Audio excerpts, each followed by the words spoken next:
ശരിക്കും നമ്മൾ ജനിച്ചിട്ടുണ്ടോ? ജനിക്കുക എന്ന സംഭവം നടന്നതിന് മുൻപ് ഞാൻ ഇല്ലാതിരിക്കണം, അങ്ങനെയല്ലല്ലോ. കാരണം തലേന്ന് ഞാൻ അമ്മയുടെ ഗർഭത്തിലുണ്ട്, 10 മാസം ഉണ്ടായിരുന്നു അവിടെ. അതിന്റെ പിറകിലേക്ക് പോയ അച്ഛന്റെ ശരീരത്തിലുണ്ടായിരുന്നു. അതിന്റെ പിറകിലേക്ക് അച്ഛന്റെ ശരീരത്തിൽ ശുക്ലരൂപത്തിൽ, അതിന്റെ പിറകിലേക്ക് പോയാൽ അച്ഛൻ കഴിച്ച അന്നത്തിലുണ്ടായിരുന്നു, അല്ലേ? അന്നമാണ് ശോണിത ശുക്ലമായി പരിണമിച്ചത്. ആ അന്നത്തിൽ എങ്ങനെ ഉണ്ടായി എന്നാണെങ്കിൽ ഭൂമിയിൽ നിന്നാണ് അന്നമുണ്ടായത്. അപ്പൊ ഞാൻ ഭൂമിയിൽ ഉണ്ടായിരുന്നു.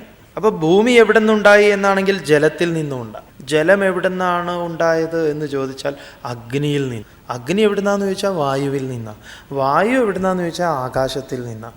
ആകാശം എവിടുന്നാന്ന് ചോദിച്ചാൽ ആത്മാവിൽ നിന്നാണെന്നാണ്. അപ്പം നമ്മൾ എവിടുന്നുണ്ടായി? നമ്മുടെ ഇന്നലകളിലേക്ക് നടന്നു കഴിഞ്ഞാൽ നമ്മൾ അങ്ങനെ പോവും. എന്നിട്ട് പറയണു ആത്മാവാസ്യമിതം സർവ്വം. ഇവിടെ ആത്മാവല്ലാതെ വേറെ ഒന്നുമില്ല.